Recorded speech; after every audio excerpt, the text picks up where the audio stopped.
নমস্কাৰ মই জিতুল শৰ্মাই আপোনালোকক লিউচ এণ্ড আইএছৰ মজিয়াৰ পৰা পুনৰ স্বাগতম জনাই আজি আমি পঢ়িম উইণ্ড অলৰেডি আমি ডিছকাছ কৰিছো যে horizontal movement of air mass is called wind সেই মুভমেণ্টক কি ফেক্টৰে এফেক্ট কৰে আৰু আমাৰ পৃথিৱীত কেনে ধৰণৰ উইণ্ড আমি দেখো সেই বিষয়ে আজি আমি ডিছকাছ কৰিম ঠিক আছে তো প্ৰথমতে আমাৰ থাকিল কি ফেক্টৰছ এফেক্টিং উইণ্ড মোশ্যন যে উইণ্ডৰ মোশ্যনক কি ফেক্টৰে এফেক্ট কৰে ইয়াতে প্ৰথমতে আপুনি কি পাইছো হৰাইজণ্টেল প্ৰেছাৰ গ্ৰেডিয়েণ্ট মানে কি যদি এটা ৰিজনত হাই প্ৰেছাৰ আছে আৰু এটা ৰিজনত ল' প্ৰেছাৰ আছে তেতিয়াহ'লে কি হ'ব যে হাই প্ৰেছাৰৰ পৰা ল' প্ৰেছাৰলৈকে উইণ্ড মুভ কৰিব কিন্তু এই প্ৰেছাৰ গ্ৰেডিয়েণ্টটো যে হাই প্ৰেছাৰটো কিমান বেছি হাই আৰু ল' প্ৰেছাৰ কিমান বেছি ল' যদি এটা ৰিজনত বহুত বেছি ল' প্ৰেছাৰ থাকে আৰু এটা ৰিজনত বহুত বেছি হাই প্ৰেছাৰ থাকে তেতিয়াহ'লে কি হ'ব উইণ্ড ভেলচিটি বহুত বেছি হৈ যাব খুব সোনকালে দৌৰিব চাইক্লন বা এনে ধৰণৰ কণ্ডিশ্যনত আমি এইটো কণ্ডিশ্যন দেখা পাওঁ বাট যেতিয়া আমি কি পাওঁ যে হাই pressure moderately high moderate and ল' প্ৰেছাৰো কি হৈছে মডাৰেট ল' প্ৰেছাৰ তেতিয়াহ'লে কি হ'ব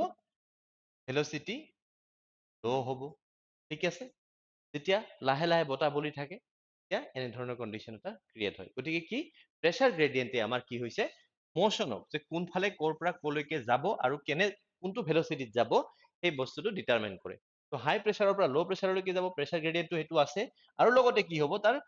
ইণ্টেনচিটিটো কিমান হ'ব ইণ্টেনচিটিটোকো কি হ'ব প্ৰেছাৰ গ্ৰেডিয়েণ্টে ডিটাৰমাইন কৰিব ঠিক আছে তাৰপিছত আমি চাম কি rotation of earth the Coriolis force এই টপিকটো খুবেই ইম্পৰ্টেণ্ট আৰু এই বস্তুটো আমি ভালকে পঢ়িব লাগিব অলপ পিছতে পঢ়ি আছো বাকী দুটা ফেক্টৰ আমি চাই লওঁ ঠিক আছে আৰু এটা ফেক্টৰ কি হৈছে ফ্ৰিকশ্যনেল ফ'ৰ্চ যে আমাৰ পৃথিৱীৰ ওপৰেদি যেতিয়া বতাহ গৈ থাকে নানান ধৰণৰ আমাৰ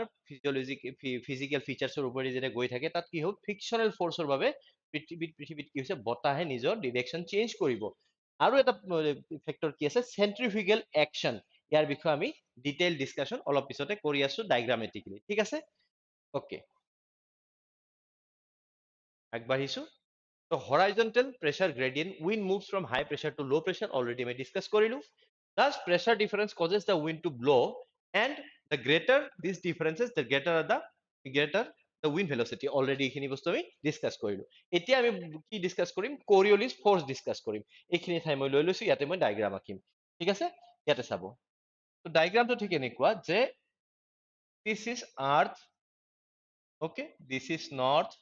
this is south this is equator consider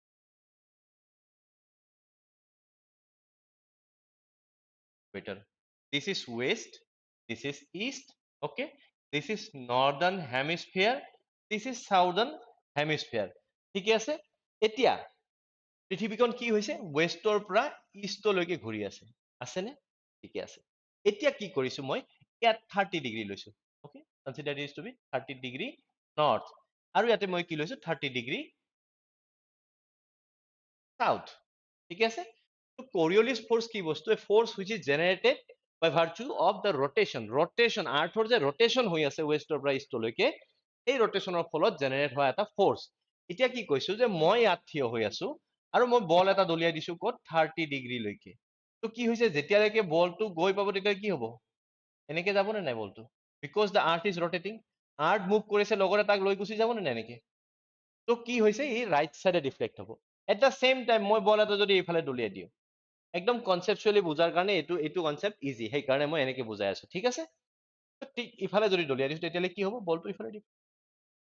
rotation হৈ আছে ঠিক আছে তো এটা বস্তু আমি দেখিলো যে যিকোনো body might it be a ball might it be wind might it be a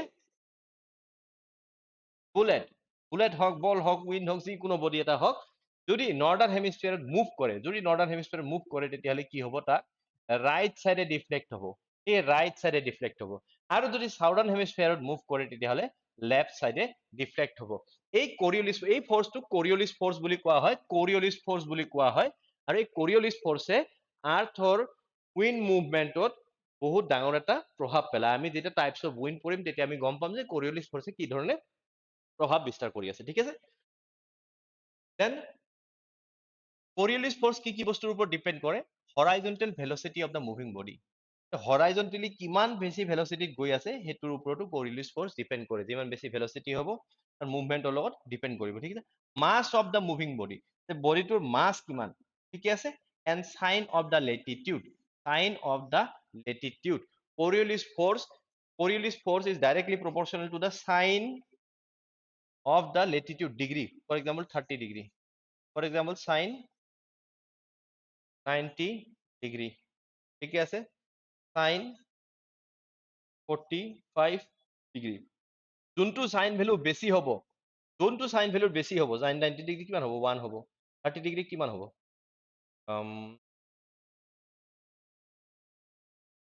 1/√3 আছিলে নেকি, মই পাহৰি গলো। তো ইফালে 45 ডিগ্ৰীত কিমান আছিলে? যেনেকৈ নহওক 90 ডিগ্ৰী আটাইতকৈ বেছি হ'ব, ঠিকে আছে? তো সাইনৰ লগত Coriolis forceৰ ভ্যালুটো কি হ'ব? ডাইৰেক্টলি প্ৰপৰ্চনেল হৈ থাকিব। যেতিয়া সাইন ভ্যালুটো বাঢ়ি গৈ থাকিব, Coriolis forceও বাঢ়ি গৈ থাকিব। তাৰ পৰা আমি এটা কথা গম পাওঁ কি Coriolis force আটাইতকৈ বেছি ক'ত হ'ব? পলত হ'ব। পলত আটাইতকৈ বেছি Coriolis force হ'ব, ঠিকে আছে? গতিকে আমি আগবাঢ়ো, এইখিনি বস্তু ইয়াৰ এইখিনি বস্তু জানিলেই হৈ গ'ল। আৰু বস্তু এটা কি আছিলে? ফ্ৰিকশ্যনেল ফৰ্চ। অলৰেডি ডিছকাছ কৰিলো যে আৰু এটা বস্তু কি যে আৰ্থৰ ছাৰ্ফেচৰ ওচৰত ফ্ৰিকশ্যনেল ফৰ্চটো বেছি হ'ব আৰু লাহে লাহে কমি যাব কেতিয়া? এল্টিটিউড যেতিয়া বাঢ়ি যাব, কিন্তু তথাপিও ফ্ৰিকশ্যনেল ফৰ্চেছ পায়ে থাকিব। তো গতিকে কি হৈছে? ফ্ৰিকশ্যনেল ফৰ্চ যেতিয়া ছাৰ্ফেচৰ ওপৰেদি যায়, নানান ধৰণৰ কি ক'ম এইটোক ছাৰ্ফেচৰ ওপৰেদি যায়, তেতিয়া কি হ'ব? এই ফ্ৰিকশ্যনেল ফৰ্চে কি কৰিব? বতাহৰ মুভমেন্টৰ ওপৰত ডাঙৰ এটা প্ৰভাৱ পেলাব, ঠিক আছে? নাও we will see centrifugal action of wind. এই ডায়াগ্ৰামটোত আমি ভালকে বুজাৰ চেষ্টা কৰিম, ঠিক আছে? তো centrifugal and centripetal force কি বস্তু? Centrifugal যদি এটা বস্তু গোল আকাৰে ঘূৰি এটা বস্তু তেতিয়াহ'লে centrifugal force is the force which is tending বাহিৰৰ ফালে ঠেলি দিয়ে, আৰু centripetally কি কৰে? Centripetal force ভিতৰৰ ফালে টানি থাকে, আৰু এনেকে centrifugal, ঠিক আছে? তো ইয়াতে কি হ'ব? Coriolis force আৰু লগতে Coriolis force আৰু লগতে তাৰ গ্ৰেডিয়েন্ট মুভমেন্ট, যোনটো তাৰ কি ক'ম এইটোক গ্ৰেডিয়েন্ট মুভমেন্টটো আছে, সেই গ্ৰেডিয়েন্ট মুভমেন্টটো কি কৰিব? বেলেগ ফালে টানিব, আৰু চেন্ট্ৰিফিউগেল ফৰ্চে কি কৰিব? বেলেগ ফালে টানিব। Coriolis ফৰ্চে যদি এনেকে পঠিয়াইছে,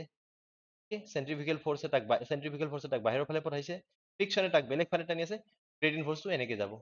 যেতিয়া এনেকে ঘূৰি আছে, গ্ৰেডিয়েন্ট ফৰ্চটো এনেকে যাব, কিন্তু এনেকে ঘূৰি থাকিব। Such kind of forces can be observed while the wind is moving in a circular motion. Okay, so this is the gradient force. Gradient force ইমান ডাঙৰ ইম্পেক্ট নেপেলালেও কিছু কিছু ফেনোমেননত ইম্পেক্ট পেলায়, ঠিক আছে? Okay, now we will classify wind. যে কি different ধৰণৰ উইণ্ড আমি আমাৰ আৰ্থত পাওঁ। আমি কি কৰিছো? ডিফাৰেণ্ট টাইপছ অফ উইণ্ড আমি তিনি প্ৰকাৰত ভাগ কৰি লৈছো। এই তিনি প্ৰকাৰ আমি চাম এতিয়া, ঠিক আছে? তো first one is what? Primary or planetary wind. Primary or planetary wind কি বস্তু? থ্ৰু আউট দ্য ইয়াৰ এটা পাৰ্টিকুলাৰ ডিৰেকশ্যনত এই উইণ্ডবোৰ ফ্ল' কৰি থাকে বা ব্ল' কৰি থাকে, ঠিক আছে? তো ইয়াতে আমি চাই লওঁ, এই ডায়েগ্ৰামটো আমি ভালকে ডিছকাছ কৰিম। ইয়াতে চাওক, এইটো ইকুৱেটৰ,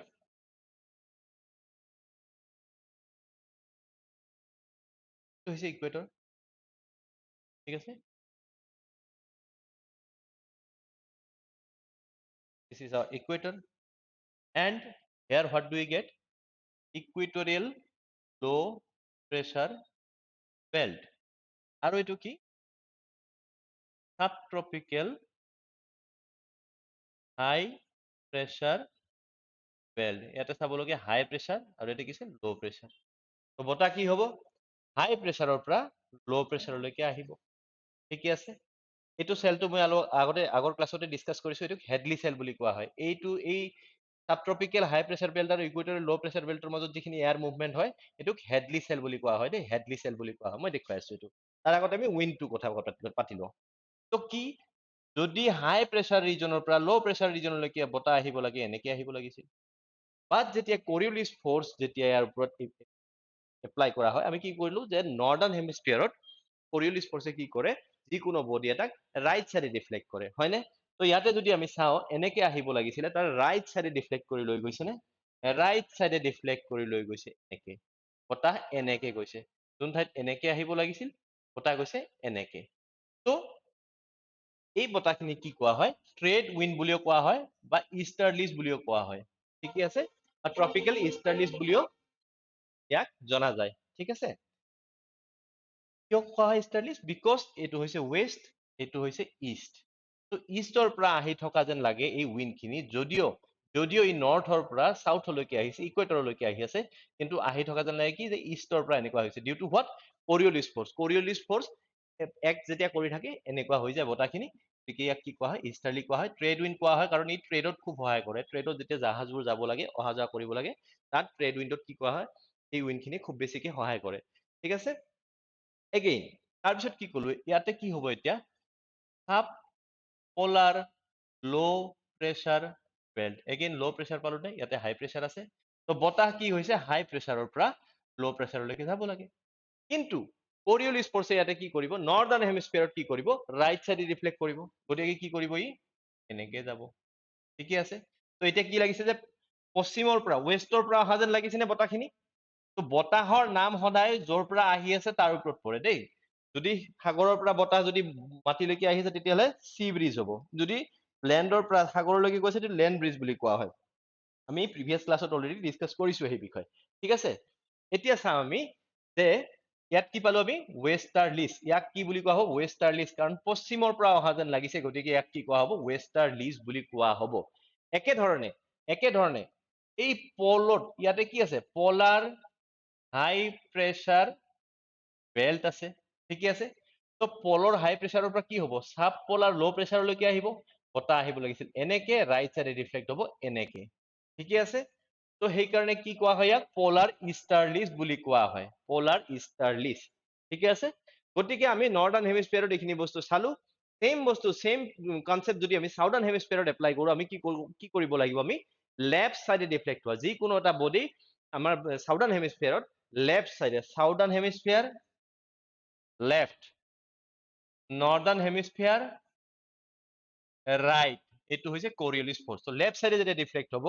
তো যেতিয়া হাই প্ৰেছাৰ ৰিজনৰ পৰা এইটো কি হ'ব সাব ট্ৰপিকেল হাই প্ৰেছাৰ বেল্ট সাব ট্ৰপিকেল হাই প্ৰেছাৰ বেল্টৰ পৰা ইকুৱেটৰ লো প্ৰেছাৰ বেল্টলৈকে যেতিয়া যাব লাগিছিল এনেকে কিন্তু লেফট সাইডে ৰিফ্লেক্ট হৈ কি হ'ব এনেকুৱা হৈ যাব গতিকে ইয়াক কি কোৱা হয় ট্ৰেড উইণ্ড বা ইষ্টাৰ্লিছ বুলিও কোৱা হয় ঠিক আছে তাৰপিছত ইফালে কি হ'ব হাই প্ৰেছাৰ বেল্টৰ পৰা সাব পোলাৰ লো প্ৰেছাৰ বেল্টলৈকে যাব যেতিয়া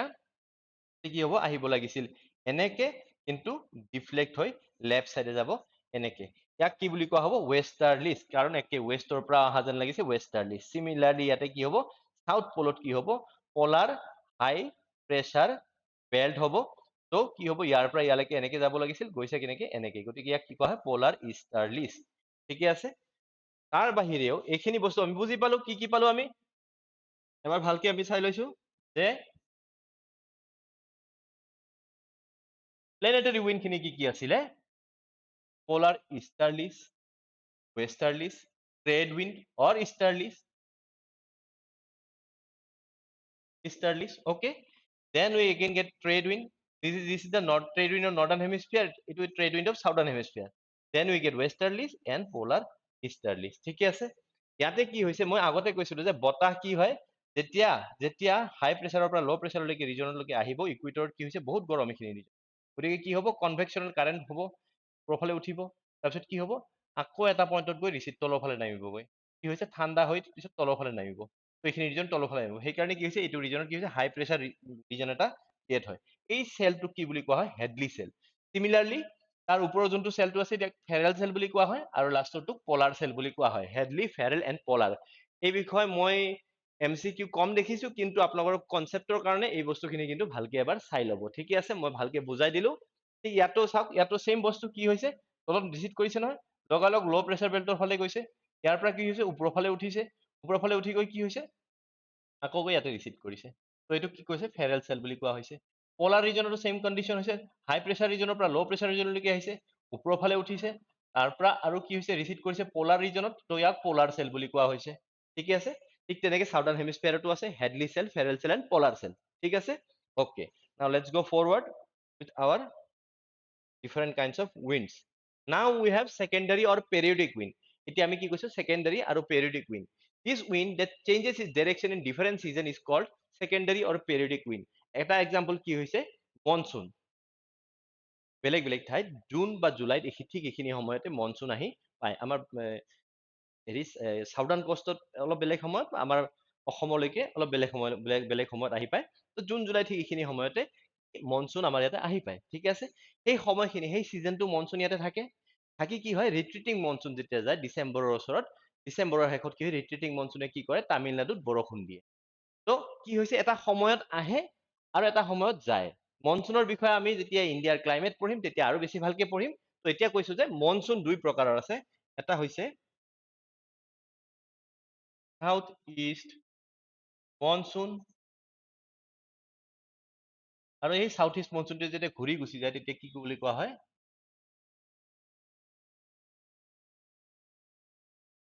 মনচুন হয় মানে কি ইয়াত যদি স্পেচ আছে ওকে এইখন যদি আমি ভাৰতবৰ্ষ বুলি ধৰি লৈছো বাৰু তো এইফালৰ পৰা মনচুনৰ উইণ্ডখিনি আহে ইয়াত প্ৰথমতে হিট কৰে তাৰপিছত এইফালেদি এনেকে যায় এইফালেদি আমাৰ নৰ্থ ইষ্টত সোমালে ইয়াতে হিট কৰিলে তো ঘূৰিব লাষ্টত শেষত কি হ'ব এনেকে যাব গুচি যায় এইটো ৰিজনত কি কৰে বৰষুণ দি দিয়ে এইটো ৰিট্ৰিটিং মনচুন বুলি কোৱা হয় এইটো ৰিট্ৰিটিং মনচুন কোৱা হয় আমি যেতিয়া ক্লাইমেট পঢ়িম আৰু অলপ বেছি ডিটেইলত পঢ়িম তো তেতিয়া বুজি পাব গতিকে তেনেধৰণৰ উইণ্ডবোৰক কি বুলি কোৱা হয় পেৰিয়ডিক উইণ্ড বুলি কোৱা হয় ঠিক আছে মনচুন উইণ্ড ইজ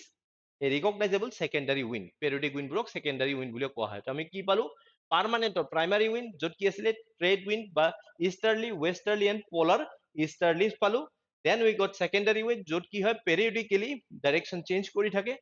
পাৰ্মানেন্ট উইণ্ডে কিন্তু ডাইৰেকশ্যন চেঞ্জ নকৰে কিন্তু secondary উইণ্ডে periodically direction change কৰি থাকে for example monsoon wind now the third one is tertiary or local wind these winds are found in local regions due to various physiographical conditions in the local region মানে কি এটা particular regionত different type of physiographical conditions ৰ কাৰণে physiographical features ৰ কাৰণে এনেকুৱা ধৰণৰ wind create হয় মাউণ্টেইনছ হওক চিজ হওক বা কোনোবা লেক হ'ব পাৰে এনেকুৱা ধৰণৰ ফৰেষ্ট হ'ব পাৰে এনেকুৱা ধৰণৰ ৰিজনৰ কাৰণে কি হৈছে সেই পাৰ্টিকুলাৰ ৰিজনত এনেকুৱা ধৰণৰ এটা বতাহ বলে তো তেনেকুৱা লোকেল উইণ্ড বহুত আছে আমাৰ ইণ্ডিয়াৰ ক্ষেত্ৰত যদি আমি এক্সাম্পল লওঁ তেতিয়াহ'লে আমাৰ ইণ্ডিয়ান এক্সাম্পল এটা দিব পাৰো loo is a type of hot and torturous wind which flows in northern plain of India ইণ্ডিয়াৰ নৰ্দাৰ্ণ প্লেইনত কি হৈছে লু বতাহ বহুত গৰম বতাহ এটা বলে এই চামাৰৰ সময়তে বলে এইটো বতাহ তো পৃথিৱীত তেনেকুৱা বেলেগ বেলেগ ঠাইত বেলেগ বেলেগ ধৰণৰ টাৰ্চাৰী উইণ্ডছ বা লোকেল উইণ্ডছ আছে তো ইয়াতে মই এখন লিষ্ট দিছো এক্সটেনচিভ লিষ্ট এখন আপোনালোকৰ দি দিছো এই লিষ্টখন কিন্তু আপোনালোকে পঢ়ি মুখস্থ কৰিব লাগিব ইয়াৰ পৰা কিন্তু MCQs মই অলৰেডি অহা দেখিছো ইয়াৰ পৰা MCQ কিন্তু আহিছে এই তিনকটো সুধিছে অলৰেডি ফন মই পাইছো ঠিকে আছে মিষ্ট্ৰিল আৰু বৰা এইখিনি বস্তু সুধিছে তাৰপিছত ব্লিজাৰ্ড সুধিছে ঠিকে আছে চান্টা আনা সুধিছে এনেধৰণৰ মই বেলেগ বেলেগ এক্সামত বেলেগ বেলেগ সময়ত ইয়াৰ পৰা MCQ অহা দেখিছো মানে কি সুধি দিব যে এইটো কেনেধৰণৰ উইণ্ড তেতিয়া আমি কি ক'ব লাগিব কোল্ড এণ্ড ড্ৰাই উইণ্ড ঠিক আছে bora is a cold and dry wind ঠিকে আছে mistral is a cold wind ঠিকে আছে ইন এলপছ ক'ত পোৱা যায় এলপছ এণ্ড ফ্ৰেন্স বেছি প্ৰব্লেম নহয় আপোনালোকে যদি 3 বাৰ 4 বাৰ ভালকে পঢ়ে মুখস্থ কৰি দিয়ে আৰু যদি ৰিভাইজ কৰি থাকে প্ৰত্যেকটোৱে মনত থাকে শুনাৰ লগে লগে মনত পৰি যাব আপোনালোকৰ ইমান টাফ নহয় গতিকে এইখিনি কিন্তু আপোনালোকে মুখস্থ কৰিব লাগিব ঠিক আছে গতিকে আমাৰ ক্লাছটো আজিৰ ক্লাছটো ইয়াতে অন্ত পৰিলে উইণ্ড ইয়াতকে বেছি মই ভাবো আপোনালোকক নালাগে আমি যেতিয়া এক্সামৰ চেন্ট্ৰিক আমি যেতিয়া ষ্টাডি কৰি আছো বেছিকে পঢ়ি একো লাভ নাই যিখিনি বস্তু আহে সেইখিনি বস্তু আমি ভালকে পঢ়িব লাগিব আজিলৈ আমাৰ ক্লাছটো ইয়াতে অন্ত পৰিল আশা কৰো আপোনালোকক